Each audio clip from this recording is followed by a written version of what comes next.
Radio Voix de Jeunes lamɛn baga cɛ muso denmisɛnnin fara maabakɔrɔ kan an n'an filɛbaga minnu bɛ n'aw b'an lajɛ Mali kɔnɔ ani Mali kɔ kan diɲɛ ɲɛfɛ an ka foli b'aw bɛɛ lajɛlen nin wagati in na an bɛ CDTM an bɛ yen nɔ n'o ye Mali foroba cakɛlaw ka baara kɛ tulu tɔnba dɔ don an bɛ don min komi bi a fɛnɛ lakodɔnnen don jamana kɔnɔ kosɛbɛ an bɛ mɔgɔ min kɛrɛfɛ sisan o ye maa minnu bɛ n'u ka baara ye an ka maa minnu bɛ n'u minɛna ka taa n'u ye kaso la a bɛ se ka kɛ I ye fɛn kɛ ou bien I ma fɛn kɛ yanni kiiriw ka tigɛ olu bɛ kɔlɔsi ani an ka terroriste juguba minnu bɛ minɛ ani djihadiste juguba minnu bɛ n'olu bɛ minɛ ayiwa u kɔlɔsibaga de ye ninnu bɛɛ lajɛlen u yɛrɛ bɛ bɔnɛw ni tɔɔrɔw caman sɔrɔ a la ani kasaraw nka bi an y'a kanu an ka jɛmukan kɛrɛnkɛrɛnnen min bɛ yen yalasa lakanako sira fɛ an n'u fana ka se ka baro kɛ o kuma an bɛ maa min kɛrɛfɛ nin waati in na a bɛna tɔgɔ n'a jamu fɔ an ɲɛna a bɛ syndicat min fana kunna a b'o fana fɔ an ye an balimakɛ I ni ɲantuma I ni ɲantuma ne tɔgɔ Lieutenant Dawuda Konate ne ye Mali kasobon baarakɛlaw n'an b'a fɔ olu ma ko surveillant de prison olu ka lafasato min bɛ yen section syndicale de surveillant de prison min affilié bɛ Centrale démocratique des travailleurs du Mali la ne y'o section syndicale secrétaire général ye ne yɛrɛ bɛ baara kɛ Bamakɔ kasobonba la o diyara n ye ayiwa Dawuda karamɔgɔ Dawuda an b'i fo n'o bɔra an ka ɲininkali filanan ye min ye kasobon lakanabaw yɛrɛ an bɛ don min na komi bi lakanako yɛrɛ sira fɛ aw ka baara yɛrɛ ye mun ye fɛɛrɛ jumɛn tigɛlen don aw bolo lakanako yɛrɛ la ani kiiri yɛrɛ sira fɛ judiciairement Mali yɛrɛ kɔnɔ o question diyara n ye yanni n ka n da dɔn o la fɔlɔ fo explication dɔ bɛ yen walawala dɔ bɛ yen an k'o di mɔgɔw k'o faamu parce que caman b'a fɔ ninnu ye finitigilakaw ye bon syndicat dun bɛ ninnu fɛ a tɛ tɔw fɛ a ka kan a syndicat bɛna anw fɛ cogo min na bala kɔnɔ Mali finitigilakaw regroupé bɛ cogo min na o fana kan ka ɲɛfɔ kala dɔn n'i ye Mali jateminɛ Mali finitigilaka ye kuluba fila ye a kulu fɔlɔ an b'a fɔ ma ko les forces armées et de défense olu jabala ye ministère de la défense et des anciens combattants ye olu fɛ syndicat t'olu fɛ sariya ma yamaruya ko syndicat ka kɔ olu fɛ donc olu tɛ se ka syndicat kuma fɔ olu tɛ se ka ni ɲɔgɔnna tɔn sigi k'u ka hakɛw ɲini maintenant a kuluba filanan an b'a fɔ ma ko les forces de sécurité communément ni b'a wele ko corps paramilitaire an ka sariya sunba n'o ye constitution ye o b'a yamaruya o corps paramilitaire ka syndicat sigi u fɛ k'u ka hakɛw laɲini k'u ka droits défendre n'u ye droit minnu sɔrɔ k'olu droits sauvegarder o ka an b'o o kulu filanan de kɔnɔ anw ni polisilakaw ani protection civile ani douane ani eaux et forêts ainsi de suite donc o syndicat bɛ se ka sigi anw fɛ ni corps bɛɛ fɛ ni Mali constitution ka yamaruya ye donc anw surveillant de prison b'o o kulu filanan de kɔnɔ o de la syndicat bɛ anw fɛ maintenant anw ka baara o ɲɛsinnen bɛ lakana ma n'i ko lakana i ko finitigilaka n'i ko finitigilaka i ko lakana donc an ka baara ɲɛsinnen bɛ lakana de an ka sen kelen fana bɛ sariya bunanko kɔnɔna la parce que anw bɛ relever ministère de la justice la donc Mali kasobon bɛ yɔrɔ o yɔrɔ Mali kɔnɔ bi kasobon 60 de bɛ Mali kɔnɔ o kasobon 60 a bɛ Mali fan 14 bɛɛ lajɛlen donc mɔgɔw minnu ɲɛsinnen bɛ o kaso kɔlɔsiliw ma ani kasoladenw kɔlɔsili an'u tɔpɔtɔli o ye anw surveillant de prison finitigilaka si t'o kɛ n'anw tɔ donc anw jɔyɔrɔ lakana kɔnɔna la c'est à dire n'i k'i b'a kuma fɔ i b'a fɔ k'i a n'a fɔ tɔw tɛ baara la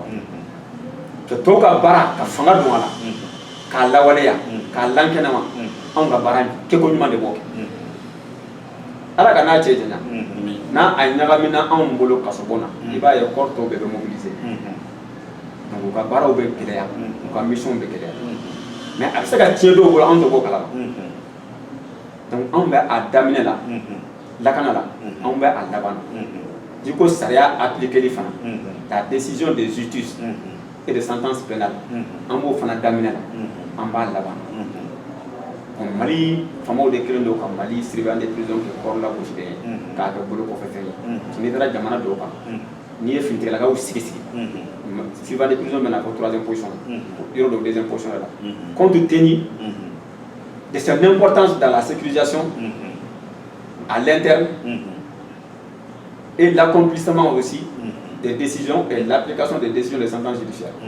Donc au cours de l'été. T'as déjà fait par rapport à la Inch'Allah. On m'a écrit mon amour quand on a fait judiciaire à Ojoro et là. Ojoro et Mignola. Ni est Mestran tribunal. Mestran Sariagne. Min bɛ sariya la bato tɛ siran u ɲɛ o tɛ siran sariya ɲɛ mais i bɛ siran parce que ni sariya y'i minɛ i bɛ taa yɔrɔ dɔ n'a fɔ o ma ko kaso mais o kɔrɔ k'a jira k'a fɔ sariya sigi sen a fanga a soubassement a sɔkulu o ye kaso bon de ye an bɛ siran kaso bon de sinon an tɛ siran sariya ɲɛ o parce que ni sariya y'i ɲɛ i bɛ taa kaso bon de sinon an tɛ siran sariya ɲɛ parce que sariya mɔgɔ si t'a y'i ɲɛ na i bɛ se k'a fɔ sariya filɛ mais i bɛ siran parce que kaso bon kɔni bɛ yen n'i bila l'o kɔnɔ o y'i ni kɛnɛmala tigɛlen ɲɔgɔn na o n'i ye fɛn caman tigɛlen ɲɔgɔn na. Donc on crie la batoli konyuma a décision ka la bato kanya on bo damela parce que ni mo minana il y a la détention préventive il y a ni jugement ka sema il ta kaso bon de fo donc au période qu'on a la kaso bon de bilama maintenant ni jugement kara ka yara ka fo bon maintenant e nyangera i no minana mina i no bala ini kaso hakɛ min ka kan sariya bɛ tila k'o kaso di n'o dirima i bɛ mara yɔrɔ dɔ don on appelle ça l'exécution de la sentence pénale. O bɛ kɛ kaso bon la. Mais n'a fɔra ko kaso bon tɛ yen o tɛ minɛ ko ɲuman na mɔgɔ tɛ yen minnu b'o o baara kɛ ni ɲɛdɔn kɔnɔna la ni mɔgɔninfin ka hakɛ sabatili kɔnɔna la n'a ka maaya ye bunako kɔnɔna la fanga bɛ sariya la o kɔrɔ fanga tɛ sariya la donc o kɔrɔ sariya ɲuman tɛ yen n'anw tɛ justice ɲuman tɛ yen n'anw tɛ lakana fana i y'a gɛlɛya cogo cogo i y'a ta kɔfɛ i y'a na ɲɛfɛ a ka gɛlɛ kuma k'a fɔ n'anw tɛ mais Mali de la ɲina kelen don a kɔ. Parce que Mali yɛrɛ kaso bon kɛ Mali yɛrɛ 90% ye kaso bon kɛ ɲuguna fɛn ye k'a kɛ bolo kɔfɛ fɛn ye on dirait que taara kaso ye ta tiɲɛna kɛra mɔgɔ lankolon ye mɔgɔ ta kun ka ca kaso la donc o de b'a yira k'a fɔ bon sariya ɲuman yɛrɛ tɛ n'anw tɛ droit de l'homme n'an b'o fɔ o yɛrɛ ɲuman labatoli tɛ n'anw tɛ mais n'a y'a sɔrɔ anw yɛrɛ min b'o baara kɛ k'anw yɛrɛ ka droit bafoué don n'Ala sɔnna ma taalen ɲɛfɛ an bɛna da dɔ parce que je vois que question dɔ fana bɛ k'o kɔnɔ c'est pour vous dire que da tɛ se ka maga sariya batoko ɲuman na n'i ma kuma kaso bon i tɛ se ka kuma kaso bon kan n'i ma kuma Sylvain de prison kan parce que kaso bon ɲana Sylvain de prison a tiɲɛna Sylvain de prison kasoladen ɲana Sylvain de prison a tiɲɛna kaso Sylvain de prison maintenant Sylvain de prison fana bɛ se k'a ka mission accompli cogo di danbe kɔnɔ hɔrɔnya kɔnɔ ni droit de l'homme ye respecteli ye f'a fana ka bila a ka hakɛ la n'o ma kɛ baara bɛ gɛlɛya. Faamuya ayiwa Lieutenant Dawuda tɛ ou bien Lieutenant Dawuda Konate. Voilà, Lieutenant Dawuda Konate an ka ɲininkali sabanan ye min ye o ye kaso bon lakanabaga joli de bɛ Mali yɛrɛ kɔnɔ an bɛ don min na komi bi u tilatilalen don kaso bon joli de ni ɲɔgɔn cɛ. Bon n ka explication n da donna la n ko Mali kɔnɔ bi kaso bon 60 de bɛ Mali kɔnɔ mais n'i ye kaso bon jateminɛ kaso bon fana sigilen don n'u ka capacité ye n'u ka catégorie on appelle ça la classification catégorielle des établissements pénitentiaires. Yɔrɔ dɔw bɛ a fɔ ma ko les maisons d'arrêt de correction o ye kaso bon ye minnu dimension ma bon kosɛbɛ détenu hakɛ min kan ka bila kɔnɔ olu donnen don compte tenu de leur motif il y a une seule maison centrale d'arrêt o ye Bamakɔ ye o fana dimension ni tɔw tɛ kelen ye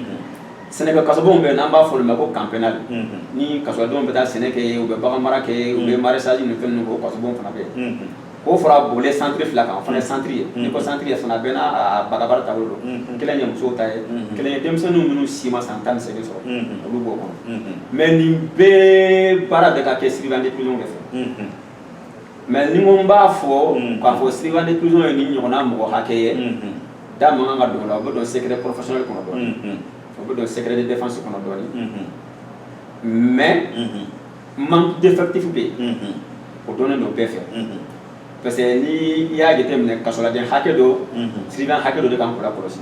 o respectelen t'an ka kaso bon si la i n'a fɔ kasoladen mɔgɔ 4 fo mɔgɔ 5 o ka kan ka lakɔlɔsi surveillant 2 fo 3 fɛ kasoladen mɔgɔ 6 o ka kan ka lakɔlɔsi surveillant 2 fɛ ainsi de suite a capacité bɛ ka n'a ta mais an ka kaso bon dɔw yɛrɛ bɛ yen bi n'an ka nin ko n b'a fɔ ni ɲɔgɔnna mɔgɔ hakɛ bɛ c'est comme n bɛ k'o exposer. Ça veut dire que peut-être an bɛ kuma la tan jugu tulo b'an na ɲin tulo b'an na kuma bɛɛ tɛ fɔ ta ye u bɛ se ka fɔ a ja an tun b'a mɛn ko nin mɔgɔ hakɛ de bɛ nin tɛ yen mais an ka kasobonw kɔnɔ bi o dɔnnen don faamaw yɛrɛ fɛ a décriren don o fɛ depuis anw mana sénégalisme la c'est depuis an fara minnu kɔ o bɛɛ b'a kɛlɛ la mɔgɔ ko kɔni o ye dan kɛnɛma ye donc o besoin be an yo kuma fo famo ye wati na tala ni disposition nyala mama tala an be bo amba kuma fala wala so bon yala ibse ka fo yana ali bi am to yin ngali kele ngono ka yin ngali wala bo akono bo mako bi kasula de julibi bi ibse ka unda fo yana est ce que mamu be ko ko sibi abu bo wa kasula de julibi ko ka bi bon on ye syndicat de suye kuma do beno do administration da nan ko manganda on be barakala ko hakede ni ani ka barakala ko ci sala jugu la batoli sala jugu application ma mais fen do be o ta administration kono nse ka fi na nyoko na mbado mais nse ka fo ni nyoko na kaso de hatebe ko ka kan afo baka da jibe na teme sira do yana nse ka min fi nyana ko mo ko kaso bomba ni ya jete ale ka boni mali kaso bombe a jora en 1951 to clé we a jo ka fo ko a kono na la mo kana bla kono ka teme mo kemena na chale ba ka ke mo keme duriye pour que ka harama de nya na kula sabata amba fo ko le respect de droit de l'homme a jorno hakilna de na we mo bla kono kemena ni a chale ngana teme mo keme durula na teme no la sa ko mi awe sara so awe harama de nya droit de l'homme respecté ni awo dankar ko la mais o kaso mba ko no benta fo ni nyona mo ha ke do me avec ba fla santé donc c'est pour vous dire que norme qu'on a en termes là bon mali kaso bon 80% de beta donc ni ko mo ba fla ni ko bo kono hakilla la mo do de kana ke pour que sécurité assurée ndenda do relation be do secret professionnel kono na kono be ka ke bi sira mo be ka ke ni cheya mi be ka ke ni hakili ma mi be ka ke ni faso denya engagement mi an yere ba do am be ka ke mi na fama o yere ba do be ka ka condition mi kono la donc voici là an be kuma la ni ko ma nyana bo yere ma te ka ke an be bo an be fen were fo mi ye réalité wure on anda ko ngana se yini ngaldo ma no yi ma haga mi ngaga ko lo sidike yere ya foka fo e secret professionnel andat na se o ma donc mais am cheka ngini ngali dulu na mengila septembre kalo clé folo ni na mafili aw kema ka clé nani grève do damine o ni dunya ja chimna be domine ko mi bi aw ya ka la ni ko nge aw ni la ni ka ka no ya ka revendication o nga ambe domine ko mi bi yala aw bela gele faralendo nyogo nga ka ke pluye kan la ni ka ni wa no e aka hage wa o aka la ni du yumi o ni ngal jaranye ni ya gete mine on suivant de prison fait syndicat ça va de banque syndicat kelen affilié lembe UNTM là on affilié lembe CDTM là on a syndicat européen ko affilié lembe système là na be suivant de prison ango bon maintenant anya ba la korobere la syndicat o be ka fara nyonga ko ko hakewu muna on fana tse ko ke hakili maya kono ana ya so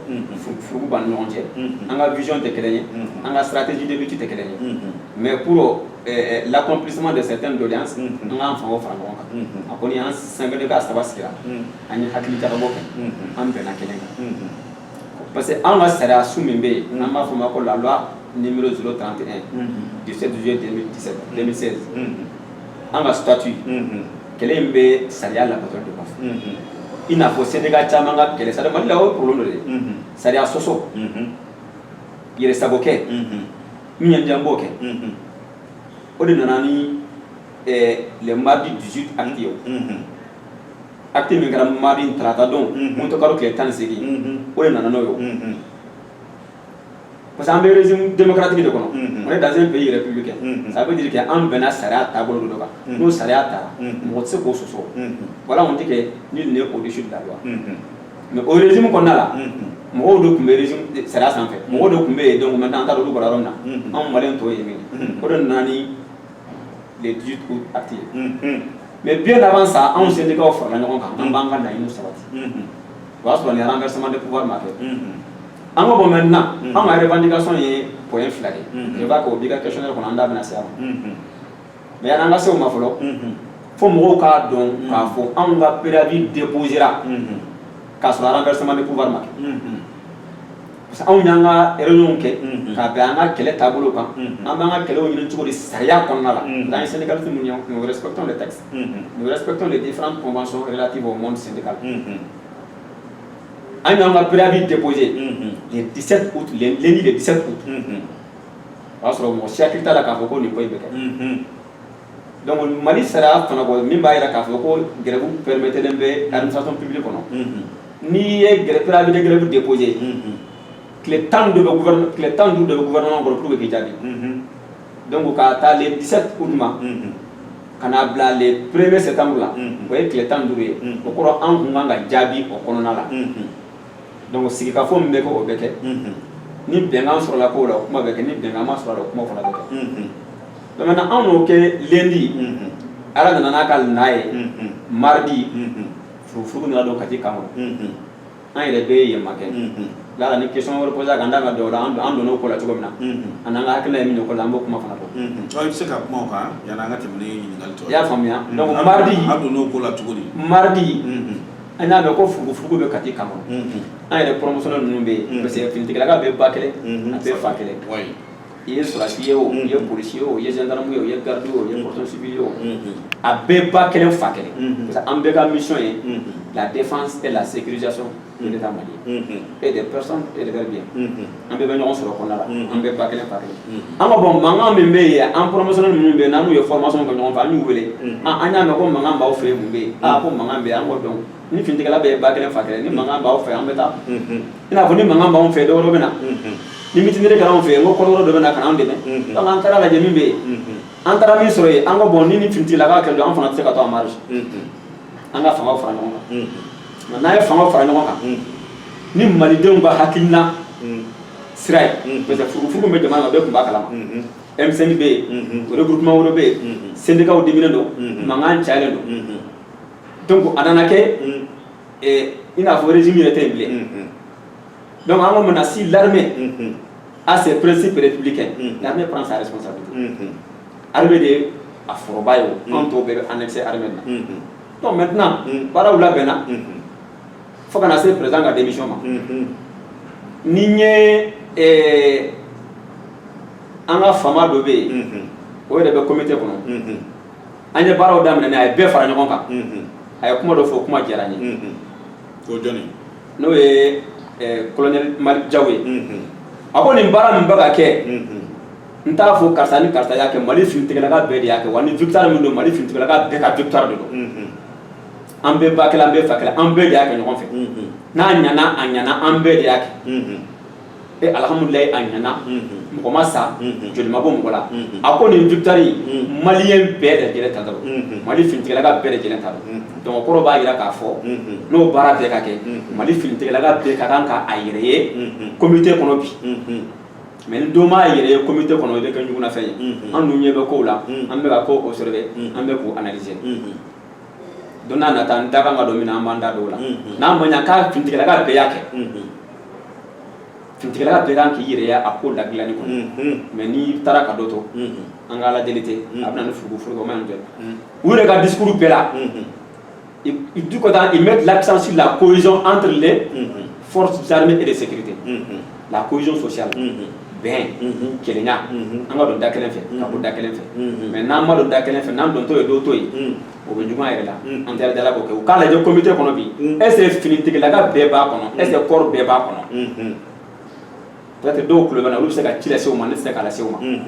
mais terrain kan an bɛɛ bɛ ɲɔgɔn dɔn an bɛɛ ye ɲɔgɔn ye terrain kan bere ko kun t'a la kɔrɔ ko kun t'a la an bɛɛ de ɲagamina k'a ko dilan hakilimaya kɔnɔ donc n'a dilan hakilimaya kɔnɔ a bɛ ɲan cogo min na an ni malidenw bɛɛ lajɛlen ɲɔgɔn cɛ an kan k'a kɛ hakilimaya kɔnɔ finitigilakaw ka kulu kɔnɔ finitigila bɛɛ k'a yɛrɛ y'a kɔnɔ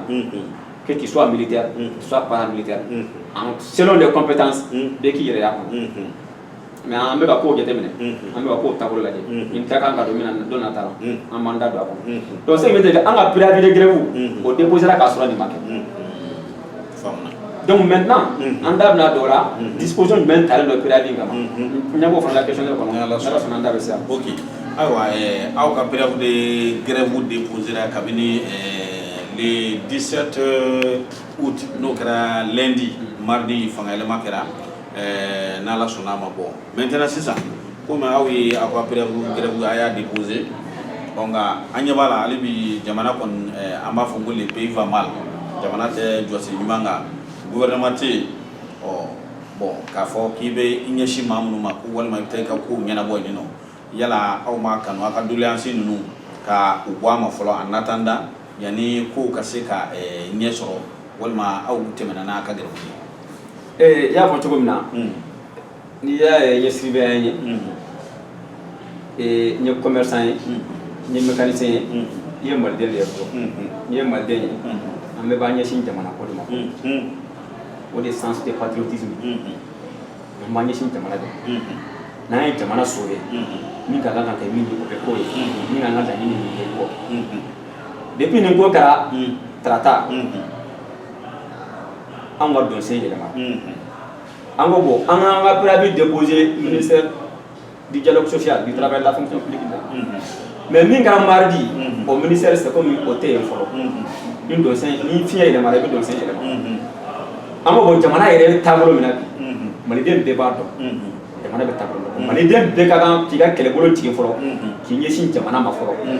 an ka jamana yɛrɛ bɔ nimakaran na k'a jɔ a sen kan fɔlɔ n'an y'a bɔ nimakaran na k'a jɔ a sen kan jamana ka kan ka min kɛ jamanaden min ye o b'o fɔ ye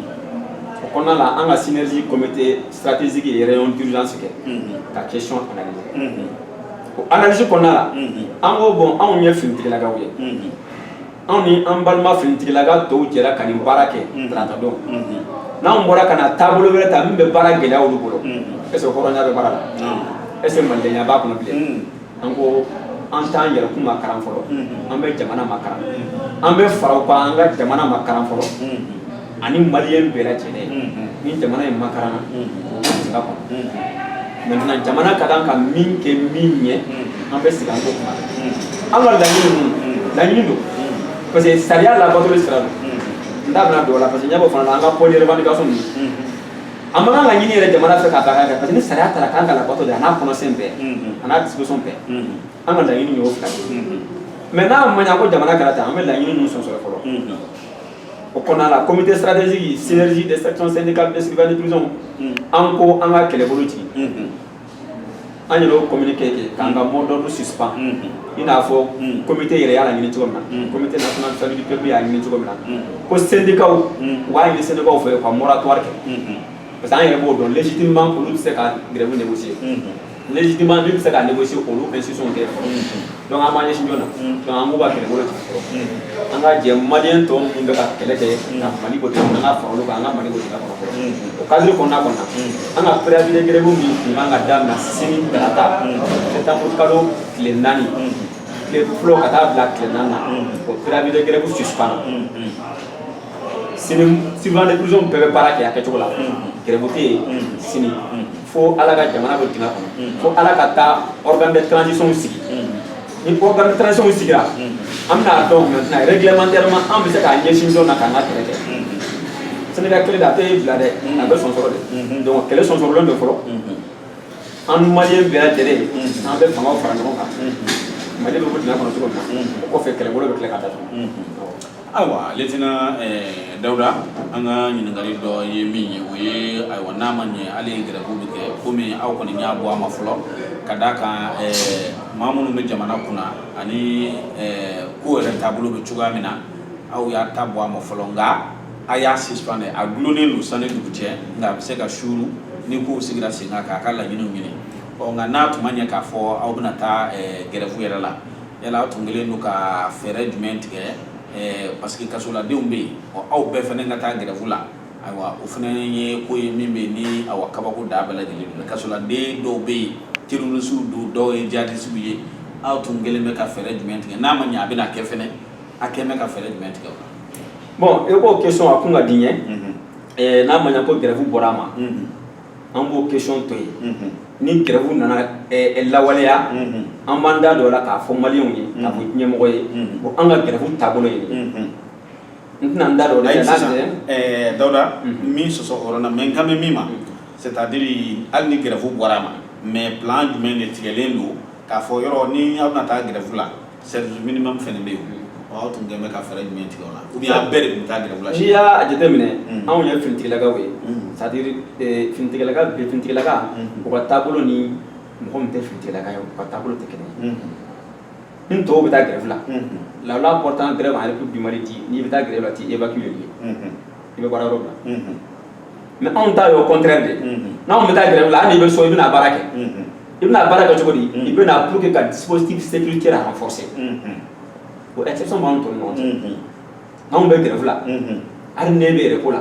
e ga re ko gere ko na be ba ibna fra to ka kasobo la kana sinsin la kana min kunte ko le ko de be ke parce que anye bala do be intoxication na ka ko kasobo na ngam da gere la ka ma be kasobo ndai do de hakili ma kuma ro ni e kasobo ndai ni gere ko na be bara ni ni na tombe de kasobo ndai ke be gere la klenani no bana ne na kasobo me bien ke ta bara ni donc o kuma mun ye hakili ma kuma wala ke ate do mo ko ngulo la on be ta grève là on be sécurité à renforcer de pour que akana tien parce que anya kali kan be malien la kana pour gole fon la kana e minnu be o de ga dangare malien na e na nyolu to lu ga bo se ko manye kala kan mi ga ma basra ko corona to e wan kala kan ya be sawa o kala kan do ko na ya ide mo mo di 5 juin parce que ba ko na ngam na e o bora kala mais anya bara bena ma ko no pour ko kana bo kenema o kuma nga fo malien yo mais an ga bara de o ye na nya ke do ko ay mo wati de anya disposition beta parce que fara ko marché be no no na tableau be bon no kuma mo somine o subaye donc on va la sécurité à renforcer na ni même fait marqué alhamdulillah ben fin kala ba soro sécurité à renforcer o don mali ça dit kasobon bela sécurité à renforcer la be ko donc maintenant kasobon minnu be olu fana ba me ka ko ni manga me kana manolo fana manga me kona na chena da ko nu yero soro donc maintenant oui manga me kona la mais alhamdulillah et dispositif kumbe en sera ka neutraliser mo ko mabo foi marqué ça veut dire an kalika do an para de mais on dépend baraka mina de donc an ka kele o baraka mina ko de an ka kele o condition ko de an ka kele o tableau chama de ma fo mais on doit un sacrifice de ke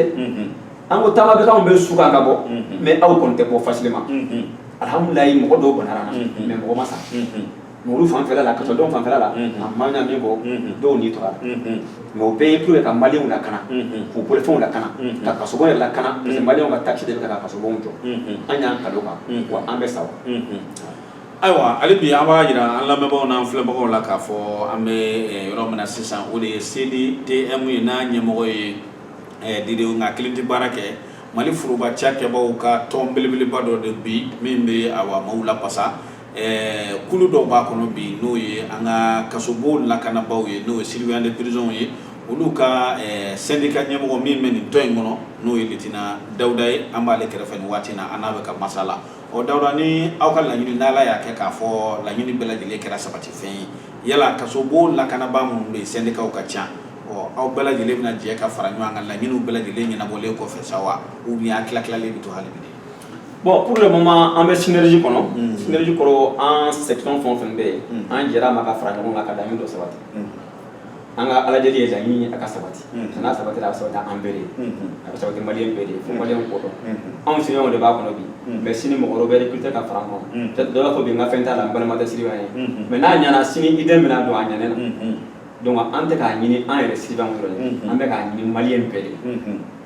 parce que kɔrɔ ye Mali ta de kɔrɔ ye maliyɛnw ta de anw b'a kɔnɔ bi anw bɛ taa mais kɔrɔ bɛ to yen faso baarakɛyɔrɔ de don donc laɲini ninnu an bɛ deli Ala k'a ɲa anw ye Ala k'a ɲa maliyɛnw ye ni min t'a kɔnɔ bi peut-être sini bɛ se k'i yɛrɛ sɔrɔ a kɔnɔ maintenant n'o tɛmɛna an degena k'a laɲini an ka syndicat bɛɛ ka fara ɲɔgɔn kan mais o kɔnɔna la o ma se ka kɛ parce que mɔgɔw ka yeta tɛ kelen ye mɔgɔw ka syndicat philosophie tɛ kelen ye donc n'i ko k'i b'a bɛɛ kɔrɔn ka don da fɛ a bɛ gɛlɛya donc ni yan texte sariyaw y'a yira k'a fɔ bon an bɛ se ka syndicat créer o temps qu'on veut donc peut-être que bɛɛ bɛ se k'i ta créer mais n'i ye syndicaliste objectif ye i bɛ to militant de base ka esprit de kɔ n'e t'o kɔ e ye ko wɛrɛ laɲini n'a ye donc o kɔnɔna an y'o laɲini waati dɔ o ma se ka ɲa donc ni Ala y'a kɛ an nana fara ɲɔgɔn kan peut-être an bɛ Ala deli don n'a nataw la Ala k'an bɛn hakili kelen ma an bɛɛ ka taa fara ɲɔgɔn kan ka syndicat kuluba kelen ye o de bɛ fanga don kɔrɔ la o de bɛ fanga don laɲini na o kɔni an ka laɲini an bɛ Ala deli Ala k'o hakili ɲuman da an ma synergie in kɔnɔna la a ka laban syndicat kelen ɲa o kɔni an bɛ yalasa kɔmɔw ka laɲini ka sabati baro in bɛna se a laban yɔrɔ ma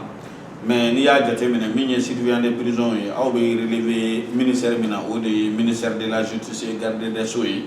an bɛ don min na komi bi aw b'a fɛ ni ministre so min bɛna sigi aw kunna aw b'a fɛ aw b'a souhaiter a ka kɛ ministre sugu jumɛn ye a ka laɲini minnu bɛ yen olu ka se ka ɲɛnabɔ aw bɛ ministre sugu jumɛn kɔnɔ ministère de la justice yɛrɛ la n y'a fɔ an bɛ ministère de la justice la o la an yɛrɛ ka problème compliqué le do dɔɔni a bɛ ne yɛrɛ ka section ka revendication kɔnɔ ne y'a la ɲini waati dɔw n ko k'an ka corps bɔ ministère de la justice la k'a bila ka taa ministère de la sécurité la munna parce que an nana lajɛ problème de compréhension b'an ni ɲɔgɔn cɛ anw bɛ kan min fɔ nous nous semblons k'olu t'o kan mɛn anw ye finitigilakaw ye anw bɛ lakana kuma de fɔ anw formé lakana baara de la mais n'i ye Mali programme gouvernemental lajɛ ka activité gouvernementale lajɛ ministère de la justice ale tɛ wele Mali kunkanko kuma fansi la lakana sira kan ale bɛ wele sariya bunadu kuma dɔrɔn de kan n'an b'a fɔ ma ko des questions juridiques et judiciaires fɛn o fɛn lakana ye a tɛ wele o kan anw dun ye lakanalikɛlaw de ye anw jabala ye yen ye n'i ye o nomenclature jateminɛ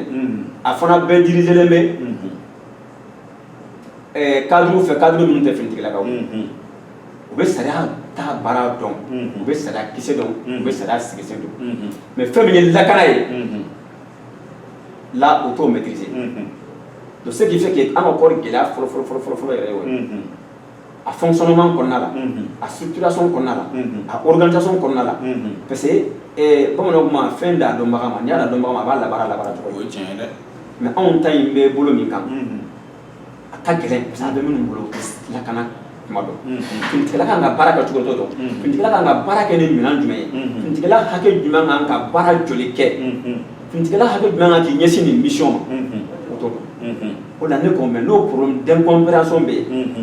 an bɛɛ bɛ Mali de kɔnɔ munna u t'an bila kana taa sécurité la kuma tɛ kɛ o sécurité dirigelen bɛ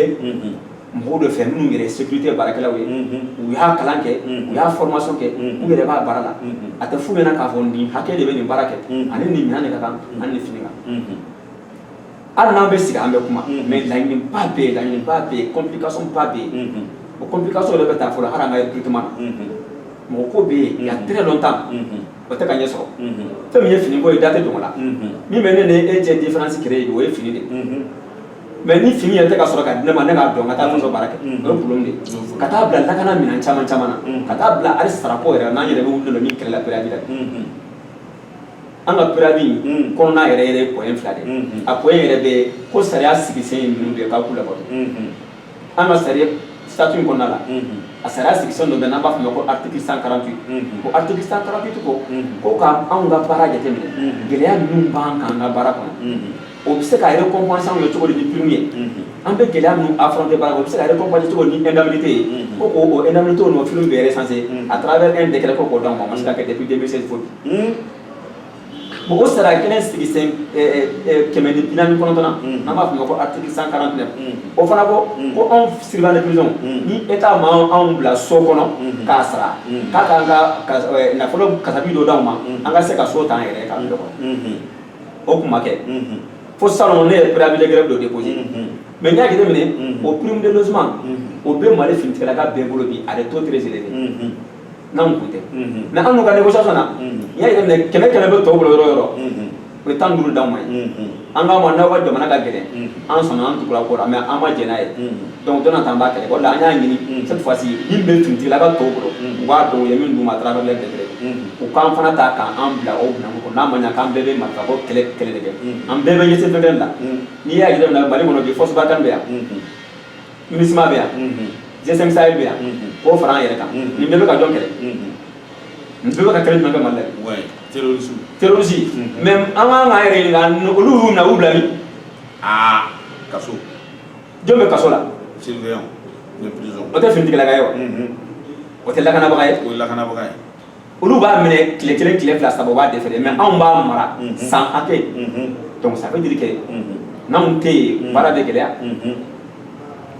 donc n'a fɔra ko anw yɛrɛ kɛlen don ɲɔgɔnna fɛnɛ sécurité kuma bɛ yan donc n bɛ min f'i ɲɛna tant que Mali autorité m'u ɲɛsin kasobonw na u m'u ɲɛsin surveillant de prison na u bɛ ka taabolo fɛn o fɛn ta lakana sira kan c'est-à-dire a bɛ bin ji la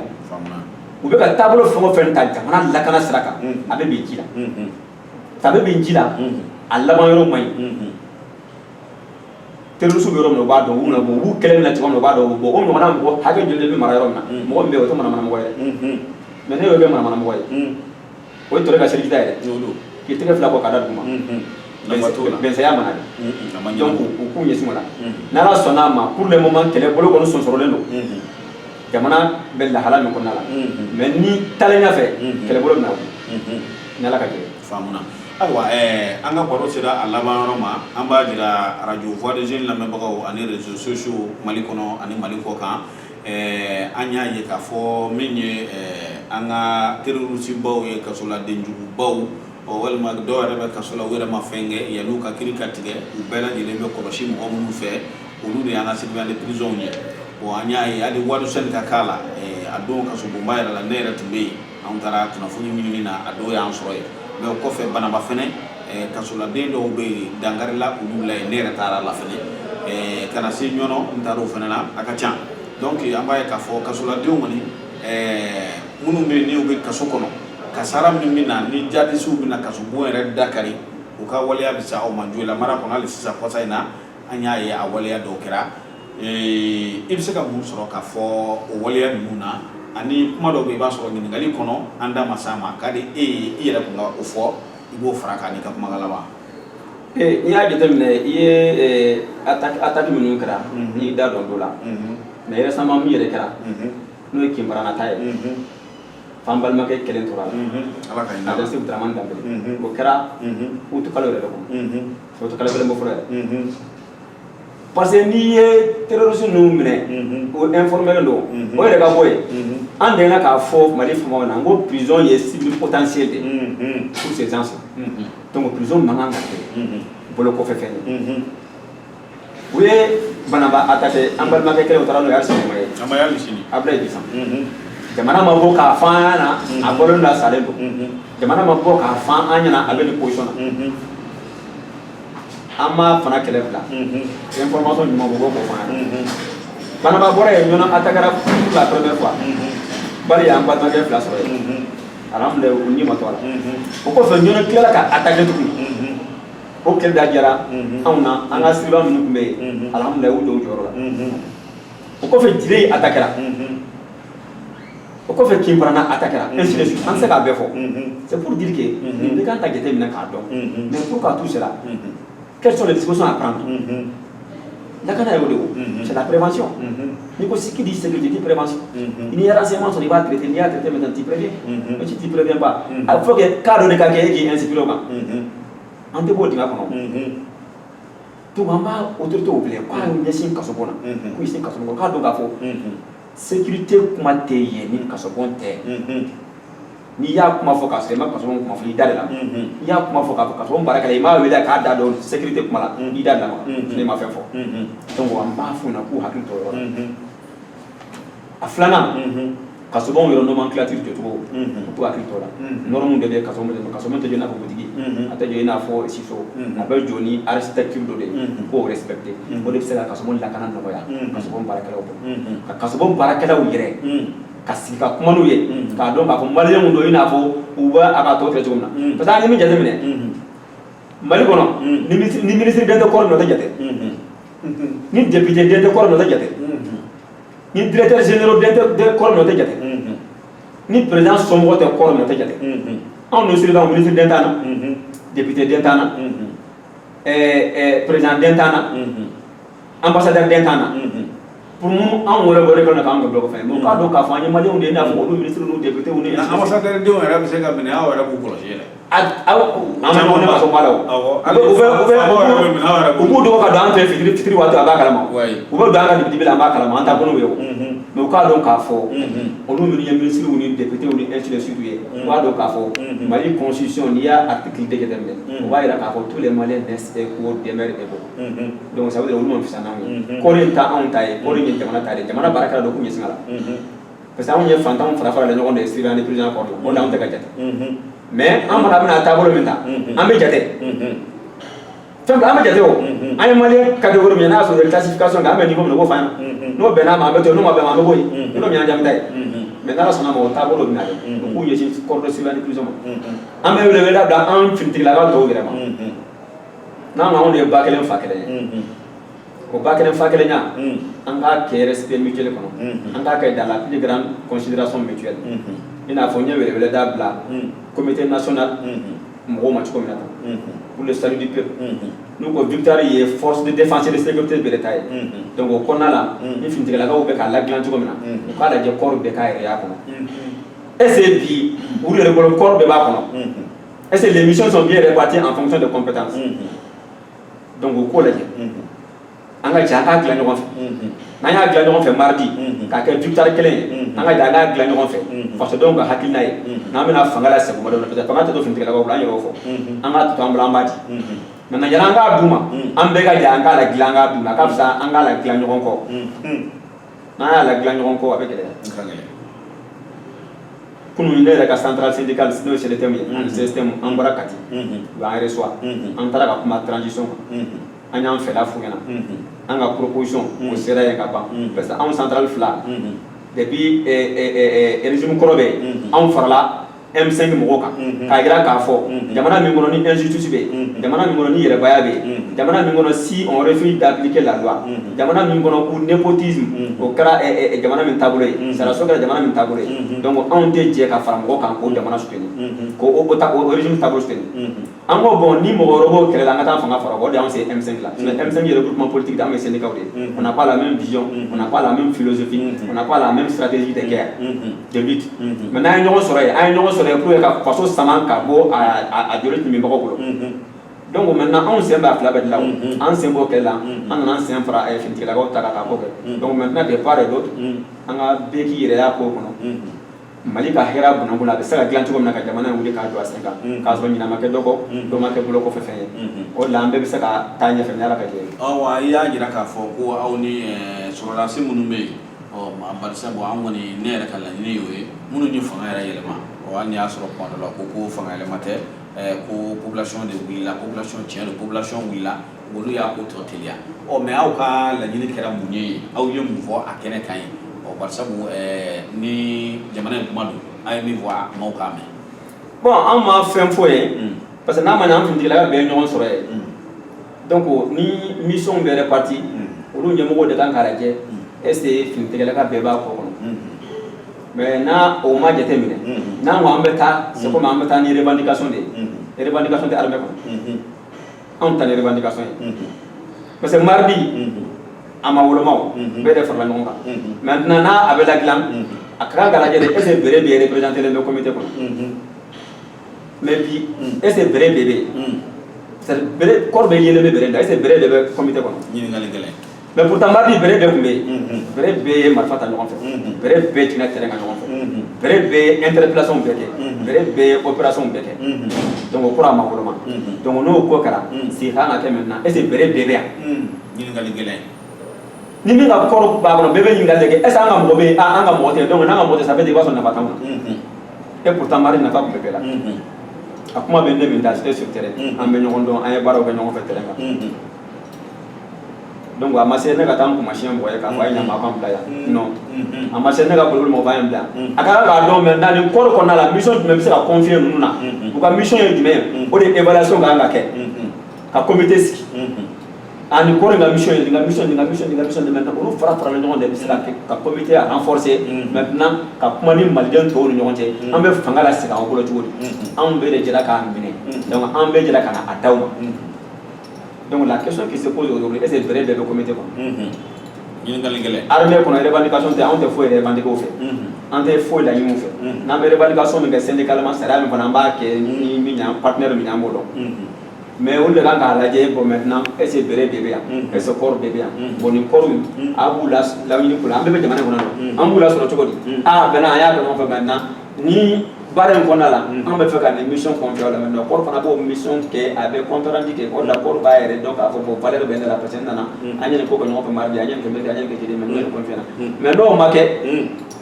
ɲininkali to min bɛ yen a to min bɛ yen donc an kɔni b'o laɲiniw fɛ u k'a lajɛ est ce que bere bɛɛ b'a kɔnɔ ni bere b'a kɔnɔ est ce que mɔgɔw talen don en fonction de leur compétence est ce que caman bɛ haro la yen bi est ce que mardi u tun bɛ yen caman bɛ pankapuruti la yen bi est ce que a taratɔ u tun bɛ yen u tun bɛ min u bɔra yɔrɔ jumɛn ka na nin bɛɛ kan ka ɲɛɲini ka ɲɛ parce que an bɛ ɲɔgɔn dɔn an ye ɲɛdaw ye tarata dɔn an ye ɲɛdaw ye araba an ɲɛdaw ye alamisa ani an ye yɛlɛ minnu ye kɔfɛ kuma wɛrɛ k'an bɛ ɲɔgɔn tɛrɛn kan donc vraiment ala k'an k'a ko kɛ ni hakilima ye an k'a ko kɛ très rapidement an k'an ka min kɛ finitigilakaw la an k'o kɛ an bɛ dugawu kɛ minnu b'a ɲɛma bi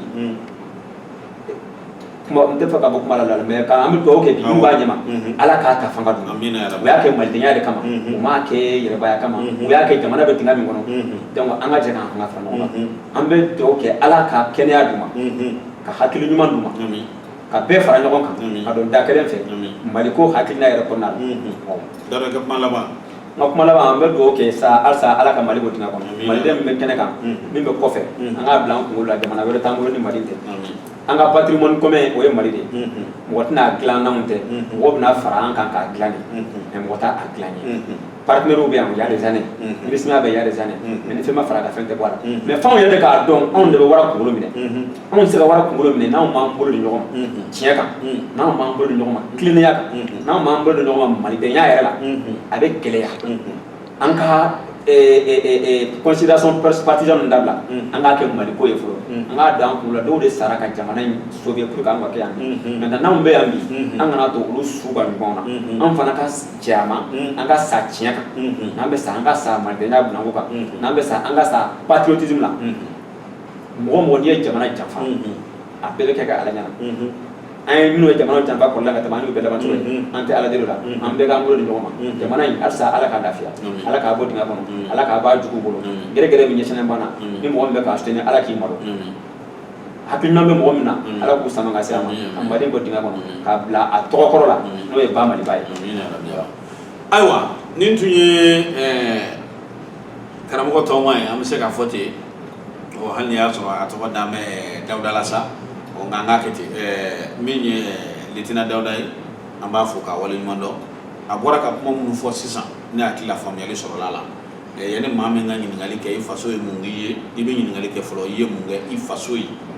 ni jamana ko Modibo Keyita ye an bɛɛ dege o de la ni jamana n'a gɛlɛyara ka se waati dɔ la k'an bɛɛ lajɛlen jɔyɔrɔ ka y'a la n'u ye dɔ bila fɔlɔ ka d'a kan jamana tɛ taabolo ɲuman kan a tɛ jɔsen ɲuman kan an ka foli bɛ Dawuda ye n'Ala sɔnna a ma nin tɛna kɛ an sigiko laban ye